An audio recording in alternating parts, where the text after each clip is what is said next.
Muy buenas tardes, bienvenidos. Gracias por asistir a su clase de reparación y mantenimiento. Vamos a dar inicio esperando pues que se encuentren con bien y que ustedes y sus familias, ¿verdad? No se hayan visto en mayores dificultades por la situación de emergencia que estuvimos viviendo en los días recientes, ¿verdad?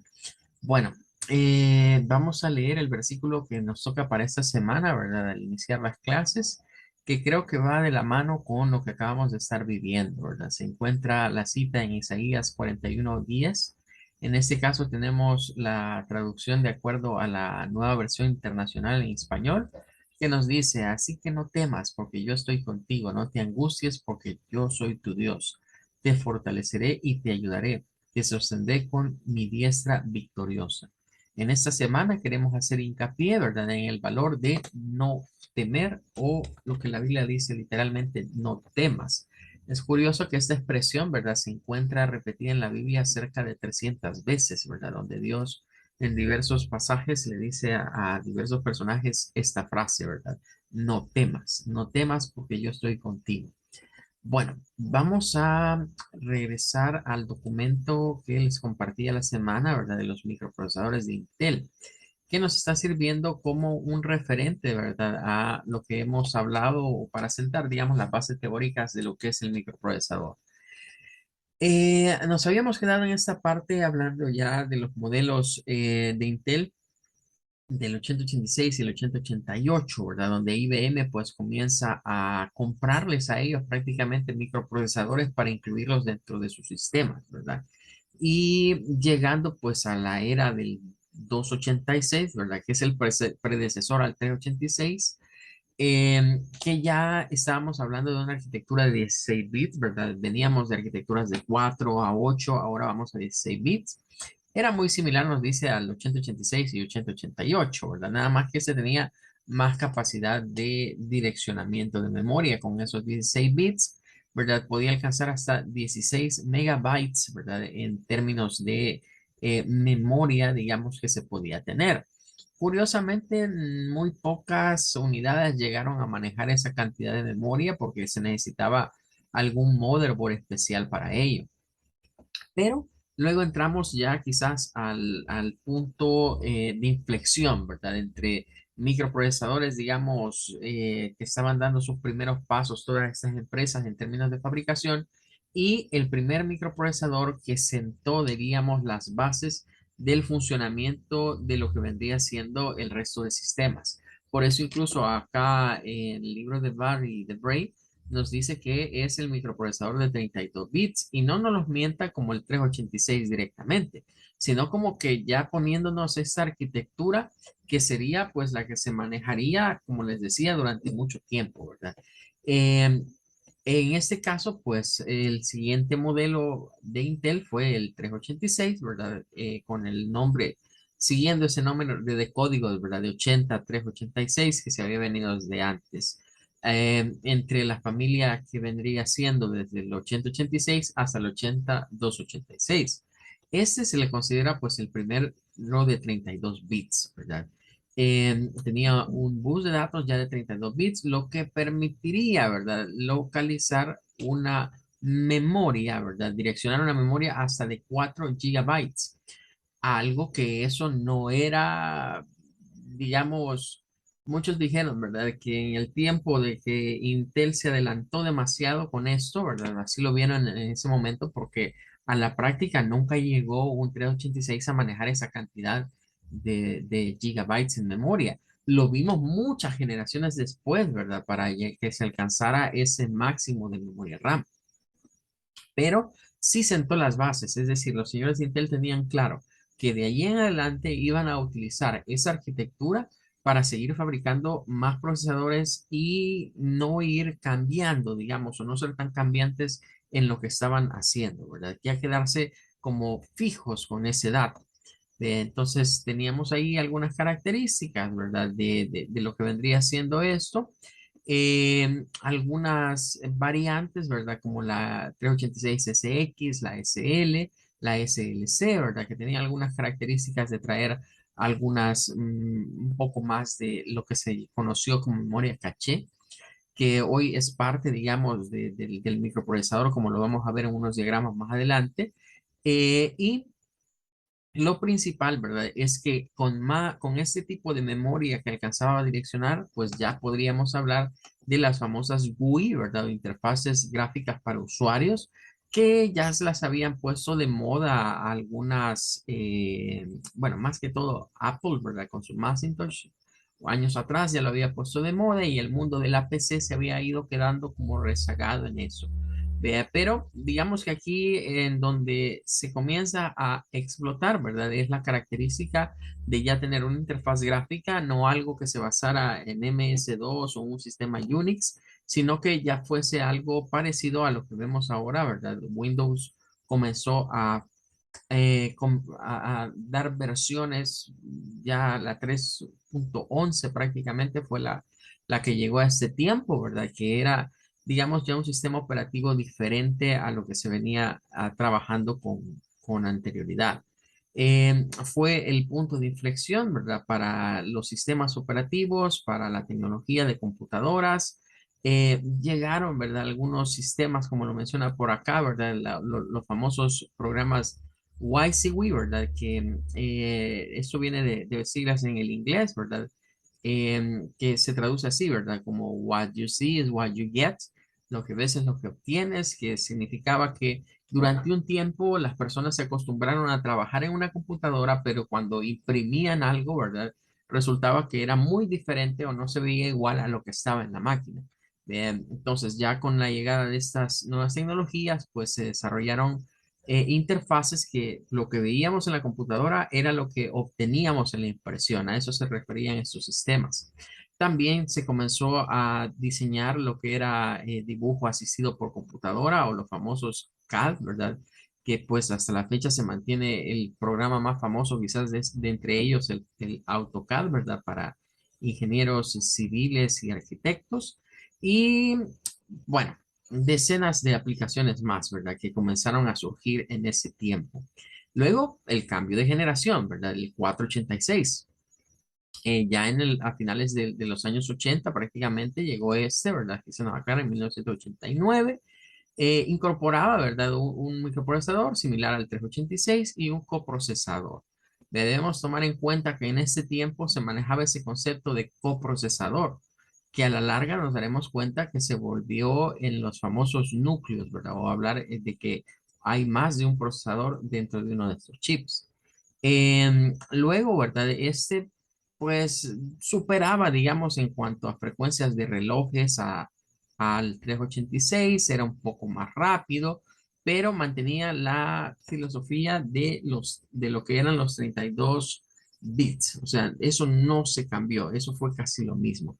Y aquí ya estamos llegando al tiempo, ¿verdad? En el que se comenzó a meter otra empresa, ¿verdad? Que fue Advanced Micro Device o AMD, mejor conocida, ¿verdad? Como AMD, que para algunos, ¿verdad? AMD siempre fue copiando, ¿verdad? Lo que hacía Intel e incluso los nombres, porque nombraban a los microprocesadores de AMD con los mismos nombres de Intel.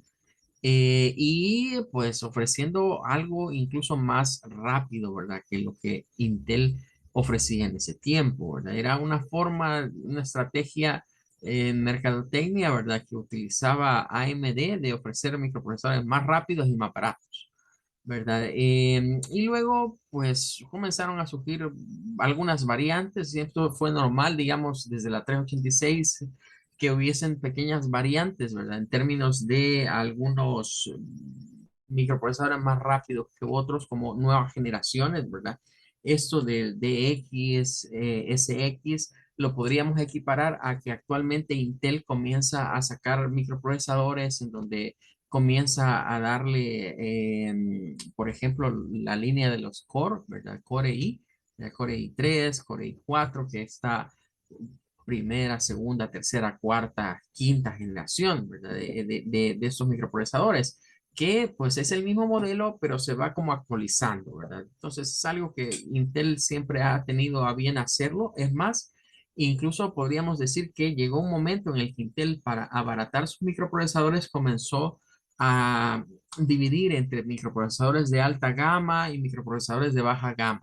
Bien, entonces hay muchas situaciones que se fueron dando a medida los procesadores fueron evolucionando. Pero luego se llega a un punto, ¿verdad?, en donde Intel ya no pudo soportar más la competencia de AMD y decidieron, ¿verdad?, venir y cambiar la estrategia, digamos, de los nombres de sus productos. Y es donde surge el famoso nombre de Pentium. Como Intel había venido sacando lo que eran nombres de procesadores basados en números, pues los números no podrían registrarlos, no podían hacerlos marcas registradas, ¿verdad? Así que decidieron guardarse un poquito el secreto y decir que el siguiente iba a ser el 586, ¿verdad? Pero ahí cambiaron, ¿vea? Cambiaron para poder desligarse porque la gente al escuchar 386, 486, 586, no distinguía si eso era de Intel o de AMD, ¿verdad? Entonces, normalmente compraban el más barato, que era el de AMD, y pensaban que estaban comprando de la otra marca. Entonces, para desligarse un poco de eso fue que se guardaron un momentito el secreto, ¿verdad? Y decidieron bautizar a esta nueva generación con el nombre de Pentium, ¿verdad? Que viene de Pent, de una palabra en latín, ¿verdad? Que hace alusión a 5 o al número 5 y ponerle al final lo de ium, ¿verdad? Para irse distinguiendo. Y así comenzó a darse otro fenómeno, ¿verdad? Y es que AMD no se dio cuenta de eso y trató de imitar y puso modelo 586 a la siguiente generación y de repente Intel le salió con eso de que se iban a llamar Pentium, ¿verdad? Ya no había forma de mantener ese equilibrio entre uno y otro. Entonces AMD recurrió una generación después de esta a también ponerle nombres a sus microprocesadores, ¿verdad? Y a la fecha pues mantienen eso, ¿verdad? Por un nombre, digamos, de estos claves, nosotros podemos saber si es un microprocesador que pertenece a Intel o si es un microprocesador que pertenece a lo que vendría siendo AMD. Intel, pues se distingue por nombres como el Pentium, luego está el Celeron, encontramos el Xeon o Xeon, ¿verdad? Que es otro modelo que, Pentium, que Intel sacó. Y luego vienen esas series de los Core, ¿verdad? Dual Core, Core 2 Duo, el Core i3, Core i5, Core i7. Son nombres de modelos de microprocesadores que fácilmente podríamos asociarlos a Intel. Por el otro lado, AMD comenzó con algunos modelos que les denominó el K6, ¿verdad? El K7. Luego vinieron otras tecnologías como Athlon, como Duron, Sempron, ¿verdad? Y ahora, pues, quizás el más famoso del lado de AMD, que es el Ryzen, ¿verdad? En la actualidad. Eh, Aquí, pues, llegamos ya a otros niveles, ¿verdad? Veníamos de frecuencias de relojes de 60 MHz, 66 MHz, y llegamos a ver, pues, Pentium que corrieron hasta 233 MHz. ¿Verdad? Entre los 100, 120, 133 MHz era lo normal de encontrar en estos microprocesadores, siempre manteniendo la idea de que eran arquitecturas de 32 bits, ¿verdad?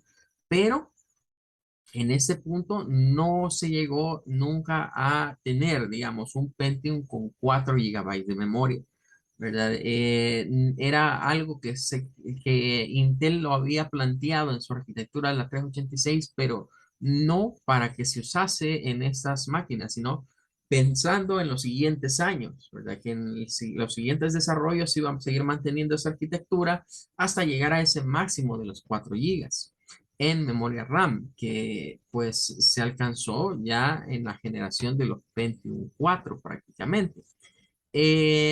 Intel comenzó a hacer algunas variantes igual que anteriormente, ¿verdad? E incluir un Pentium llamado MMX, ¿verdad? Que ya tenía más funciones de procesamiento de la famosa multimedia, ¿verdad? Que se comenzaba a escuchar ya en ese tiempo, que no solo era tener algo en pantalla, sino que requería tener video, tener sonido, audio y otras cosas más. Bueno, aquí llegamos a ver una tabla, ¿verdad? De lo que vendría siendo como una comparativa entre Intel y Motorola.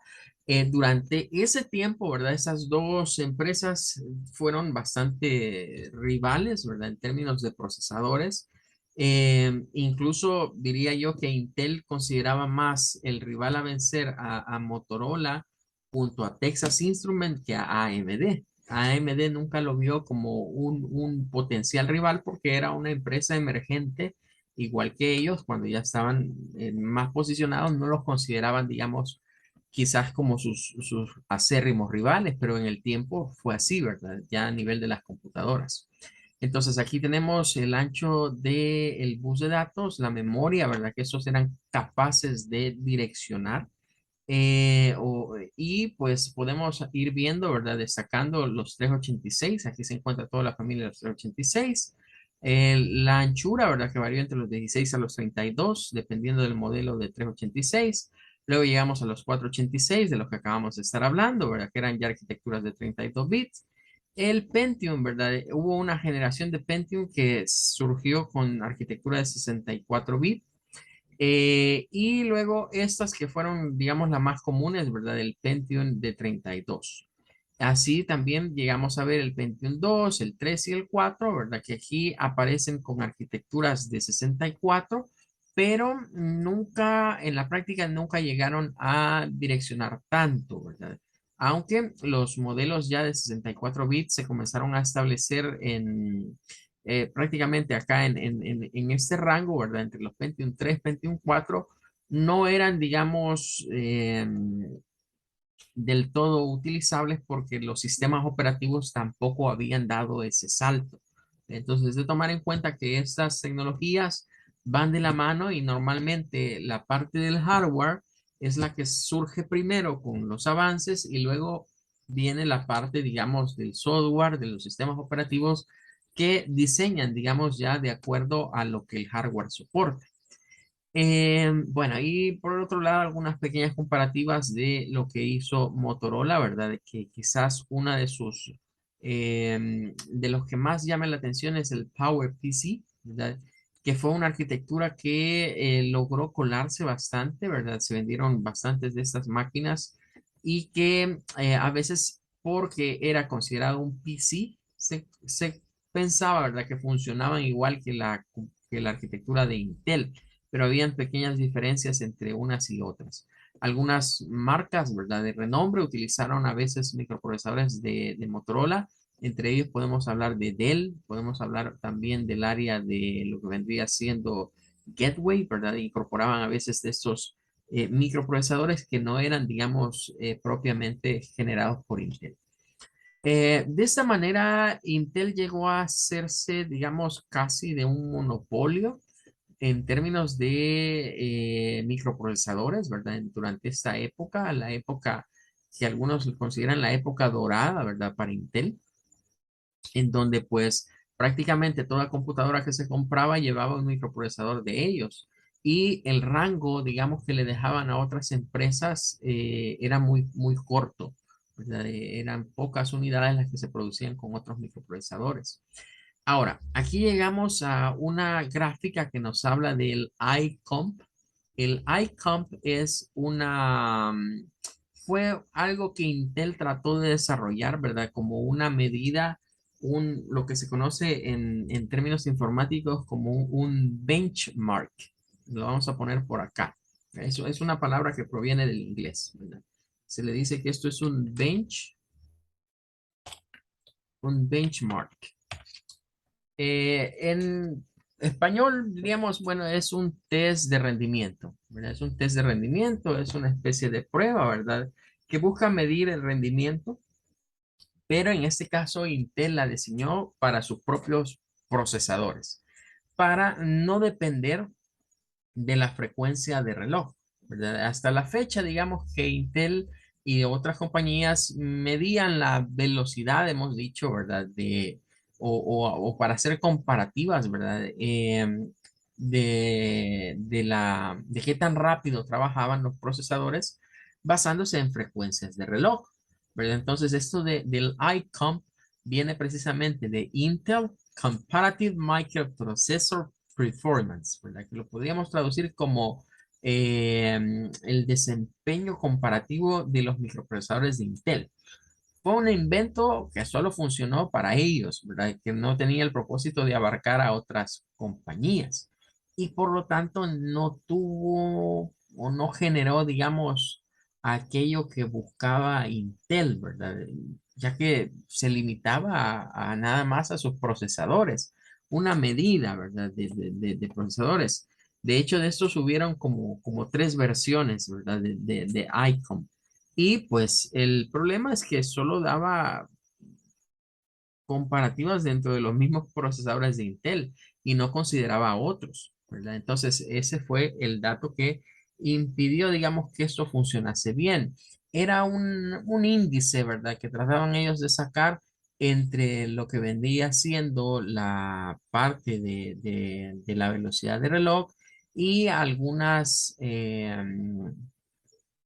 y el número, digamos, de instrucciones que era capaz de procesar por segundo el procesador, ¿verdad? Y ahí podríamos ver diferentes frecuencias, ¿verdad? Los números que ven ahí, que comienzan, claro, del 386, nótese que ese es el punto de partida, ¿verdad? Ya por lo que hemos explicado, que es como el que viene a sentar las bases del funcionamiento.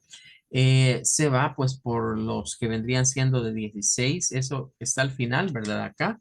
Consideremos que todos estos que están acá son los megahertz que eran capaces de manejar estos procesadores, ¿verdad? Entonces estamos hablando que el más bajo tenía 16 megahertz y de ahí van subiendo, ¿verdad? Hasta los Pentium que alcanzaron los 200 megahertz, ¿verdad? Ahí tendríamos en este bloque y pues claro, era algo que podríamos decir, bueno, no tuvo mucho que dar esto porque lo que vemos es que a medida los megahertz aumentan, pues el índice, ¿verdad? El icon, pues es más grande. Y por eso nunca le hicieron mucho caso a este benchmark que lanzó Intel. En primer lugar, pues porque no era, digamos, las pruebas de benchmark está bien que las realice una empresa que no tenga partido, por así decirlo, ¿verdad? Dentro de las diferentes compañías, ya que hoy en día pues hay algunas páginas web incluso donde podemos hacer un benchmark del equipo que yo tengo, ¿verdad? Y no es algo que se base en la preferencia o no sobre una compañía, sino que se basa en datos reales de pruebas internas, ¿verdad? Dentro de la máquina y se pueden hacer remotamente, o sea, uno ingresa a la página no hace nada intrusivo dentro del equipo, más que enviar alguna serie de señales y esperar la respuesta de esas señales. Pero bueno, eso solo sería para saber qué es eso, ¿verdad? O a qué se refería. Y el principal problema, repito, es que no se podía explicar, digamos, con otras tecnologías o otras marcas de procesadores. Este es otro, ¿verdad? Que ya involucra la siguiente parte, ¿verdad? Desde los Pentium 233 hasta los Pentium 3 ya con un gigahertz, ¿verdad? Y aquí estamos hablando que ya se llegó a 1000 mega, es equivalente a un gigahertz, ¿verdad? Y el índice con el cual estos trabajaban.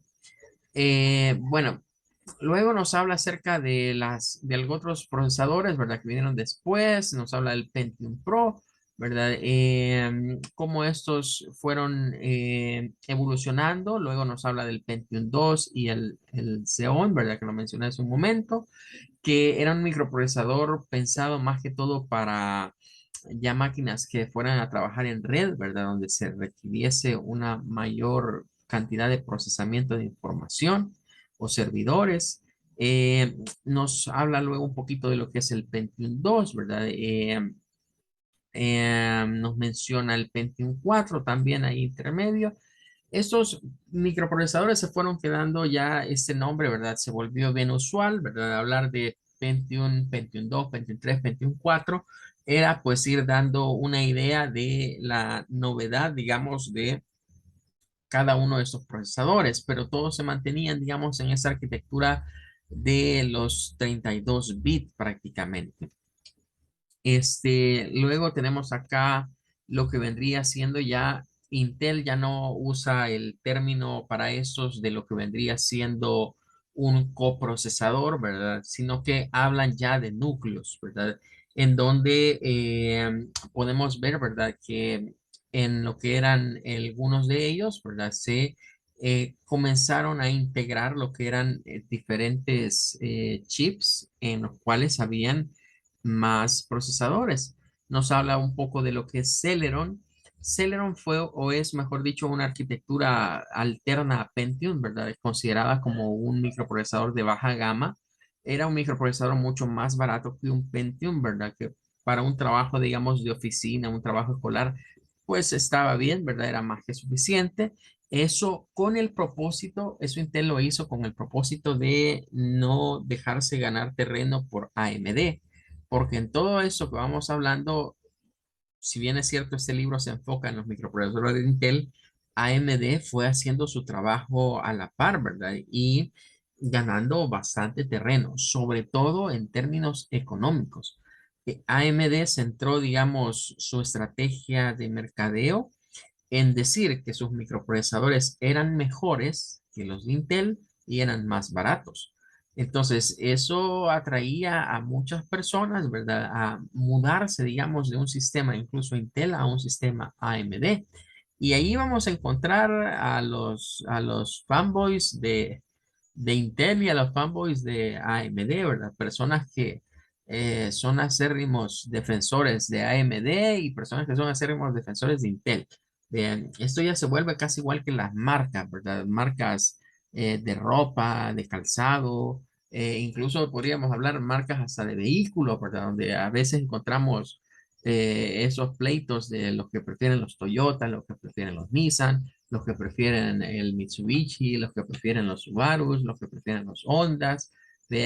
A ese punto llega casi esa cuestión de los procesadores, de que haya como grupo, ¿verdad? De usuarios que defienden y dicen, no, este microprocesador no sirve, este es mejor que el otro. Y que hayan estos foros, incluso ahí en internet, donde realizan pruebas, ¿verdad? De cada uno de ellos. Máxime si le vamos tirando a aquello de los gamers, ¿verdad? En donde pues algunos dicen, no, se desempeña un juego mejor en un procesador de Intel, es mejor en un procesador de AMD. Y vienen, digamos, todos esos debates, ¿verdad? Bueno, dice William, los honderos. Sí, ¿verdad? A veces, tal vez, puede ser. Bueno, hay de todo, ¿verdad? Hay de todo acá. Eh, tenemos por acá, bueno, quizás ese diagrama sí nos va a llamar la atención, porque aquí podríamos considerar con un diagrama de bloques cómo es que funcionan estos microprocesadores. Curiosamente, aquí no está el 386, sino que sea parte del 486, porque se incorpora ya la situación en los 386 no todos traían esto, por eso desde el 4 sí se consideran. Está el CPU, está un coprocesador, se encuentra algo que se conoce como memoria caché.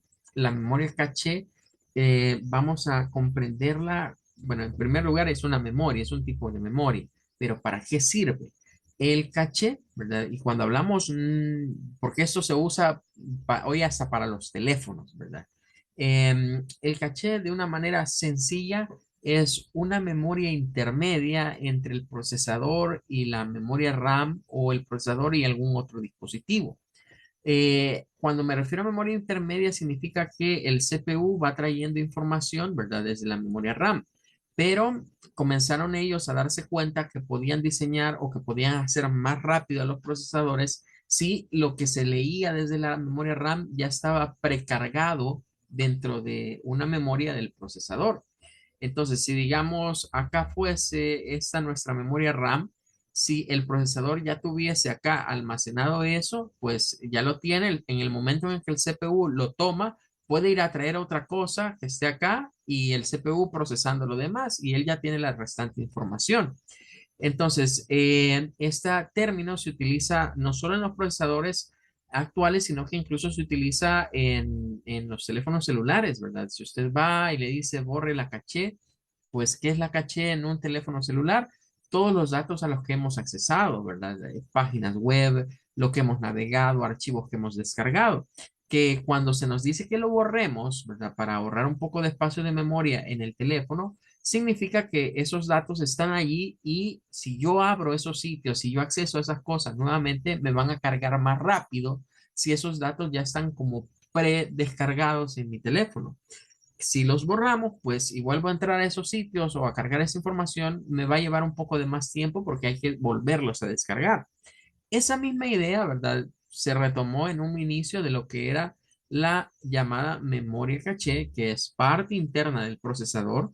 No se me vayan a confundir con qué es o la memoria RAM o la memoria ROM. No. Si esto fuera el procesador, ¿verdad? Esas tres cosas están dentro del procesador ya. Y luego pues se llegó a lo que sería el Pentium, ¿verdad? Que ya aquí ya se comenzaba a tener la idea de eso de los núcleos, ¿verdad? De contar con un par de procesadores, un coprocesador siempre, ¿verdad? Siguiendo el concepto de acá, ¿verdad? En donde ya pues con dos núcleos había más posibilidad de procesar más información. Se extiende la caché, ¿verdad? Esas cachés vienen por niveles, se les llama normalmente. Cada nivel tiene una cantidad de memoria, es bastante corta si la vemos acá, ¿verdad? Porque son kilobytes prácticamente los que nos manejan, 8 kilobytes, 16 kilobytes. Luego en Pentium Pro ya incorporábamos tres núcleos, el coprocesador, dos memorias cachés. Eso es lo que viene haciendo, digamos, que cada procesador se vuelva más rápido. A mí me gusta comparar esto, ¿verdad? A lo que serían, por ejemplo, en los vehículos, ¿verdad? Sabemos que en los vehículos vienen los famosos cilindros. Entonces, si un primer vehículo fue diseñado solo con un cilindro, es como este, ¿verdad? Solo tenía un cilindro y entonces iba a ser más lento. Si hablamos de un vehículo con dos cilindros, pues va a ser más rápido. Un vehículo con tres cilindros, mucho más rápido. Un vehículo con cuatro, con seis, con ocho cilindros, pues a medida el cilindraje aumenta, obviamente los vehículos son más rápidos. Lo mismo podríamos aplicar en cierto concepto acá, como una analogía a los microprocesadores. Entre más núcleos va teniendo un procesador, en teoría va a ser más rápido para procesar la información. Pero esto va de la mano con lo que es la famosa memoria caché. Y la memoria caché, ¿verdad? Se reparte entre cada uno de ellos. Entonces, ya llegando a modelos, digamos, como los del Pentium 2 al 4, ya estamos hablando de tres núcleos internos dentro de estos procesadores, siempre un coprocesador. El coprocesador por lo general es el que realiza las funciones de la unidad aritmético-lógica. Por eso en ese tiempo, ¿verdad? Intel le llamaba coprocesador aritmético, ¿verdad? Porque su función nada más era realizar cálculos. Eso se ha ido manteniendo en los diferentes modelos. Y luego, repito, estas memorias cachés lo que hacen es acortar el tiempo que el procesador se toma para accesar a la memoria RAM e ir a traer datos o instrucciones en lo que el procesador está haciendo otra cosa, ya se tienen cargados en caché. Y cuando ya son procesados a través de las unidades respectivas del procesador, entonces se borra. La memoria caché nunca está, digamos, con datos permanentes, es de datos cambiantes. Siempre está cambiando ese dato o la información que se encuentra ahí, ¿verdad? Para ir como adelante de lo que el procesador está haciendo. Aquí nos menciona otro procesador que no lo citamos, Itanium, ¿verdad? Fue otra variante, ¿verdad? Fue como la siguiente versión del Xenon, ¿verdad? De Intel, ¿verdad? Fue otro procesador que surgió. Bueno, ahí terminamos con la historia, ¿verdad? De los procesadores, ya que este libro pues abarca hasta el Pentium 4, ¿verdad? Ya no nos habla, digamos, de las tecnologías que vinieron posteriores a él, ¿verdad? Sino que se queda hasta ahí, pero nos sirve ya como una buena idea, ¿verdad? Del funcionamiento de un microprocesador en general. Aquí nos habla un diagrama de bloques de lo que sería una computadora básicamente, ¿verdad? Donde está el microprocesador, las bases de datos, la memoria, ¿verdad? Y el sistema de entrada y salida. Nótese que entre todos ellos hay un proceso de comunicación. Y aquí encontramos de todos los tipos de memoria que se pueden encontrar, digamos, en un sistema de una computadora. pasando por la RAM dinámica, la RAM estática, la que ya estuvimos hablando que es la memoria caché, lo que vendría siendo la memoria ROM, memoria flash, las EEPROM, las static DRAM, lo que vendría siendo un RAM bus y las DDR-RAM. Todos estos son tipos de memoria. Diferentes generaciones de procesadores y lo que vendría siendo las entradas y salidas, los diferentes dispositivos a los cuales el microprocesador puede capturar información de ellos, enviar información o en general procesarlo. También encontramos por acá lo que vendría siendo un mapa de memoria. Aquí ya es donde estamos hablando de cómo funciona, ¿verdad? La memoria RAM como en un sistema de pilas, ¿verdad? Donde se van apilando unas cosas sobre otras. ¿Verdad? La memoria necesita un área base, ¿verdad? Que es esto que está acá, que es para arrancar el sistema. En esto se va lo que vendría siendo el proceso de post, la carga de un sistema operativo, ¿verdad? Se le conoce como, anteriormente se llamaba memoria real, era de 1 mega, ¿verdad? Y básicamente servía para arrancar lo que era un servicio, digamos, de post y la carga del sistema operativo. Y sobre el mega de memoria, luego se hablaba de la memoria extendida. Esa memoria extendida es lo que ya utilizaba lo que venía siendo el sistema operativo para cargar procesos diferentes al sistema. Entonces aquí nos habla, por ejemplo, de que en la 286, 386 llegó hasta 15 megas, claro, con el uno son 16 megas, ¿verdad? En la siguiente generación de la 386 llegó a ver hasta 32 megas más uno, ¿verdad? 31 más uno. Luego la 386, la EX fue una capaz, ¿verdad? De direccionar en total 64, los 63 más uno. Luego, pues, hubo una siguiente generación, ¿verdad? De los Pentium, los 486, que alcanzaron, pues, lo que vendría siendo lo que llamaríamos los 4 gigas, ¿verdad? De memoria. Y vinieron después otras generaciones que ya eran arquitecturas de 64 bits que eran capaces de manejar 64 gigabytes. Pero estos eran muy poco comunes, ¿verdad? Eran muy poco comunes porque eran muy caros. La mayoría de Pentium 2, Pentium 3 y Pentium 4 que se encontraban, por ejemplo, en el mercado, eran igual que estos otros, que lo más que podían direccionar, digamos, eran los cuatro gigabytes o los 4000 megas que aparecen por acá. Ahí tendríamos, digamos, como esa distribución, ¿verdad? A eso hay que agregarle, ¿verdad? Que quizás aquí no lo mencionan, pero sobre la memoria extendida, ¿verdad? Podía restarse en algunos sistemas operativos la memoria que utilizaba la tarjeta gráfica, ¿verdad? Porque recordemos que a partir del Pentium 2 en adelante comenzaron a llegar las tecnologías onboard que ya incorporaban dentro de la tarjeta madre una tarjeta gráfica que consumía, ¿verdad? Un poco de memoria RAM para su funcionamiento. Entonces, eso hacía todavía que nuestros equipos, si bien es cierto, se nos daba la prestación de que ya traían todo, ¿verdad? Para funcionar y ya solo conectábamos la memoria RAM. Si yo tenía una memoria de 128 megas, todo eso nunca iba a estar disponible para el sistema operativo, porque ya había 1 mega que restaba el propio sistema para arrancar, menos la memoria RAM que se le cediese a la tarjeta de video. Si se le cedían 8, significa que del más uno ya teníamos 9 megas menos de los 128. Y mi sistema operativo jamás iba a poder utilizar en términos de memoria extendida los 128 en total. Siempre usaba menos de ello. Bueno, se nos ha terminado el tiempo, nos vamos a quedar hasta aquí el día de ahora. Mañana continuamos con un poco más de algunos puntos interesantes de este libro, ¿verdad? Y luego vamos a ir ya viendo algunos procesadores en forma ya física. Hasta luego, que Dios les bendiga. Muchas gracias, licenciado. Feliz día. Igualmente, amén.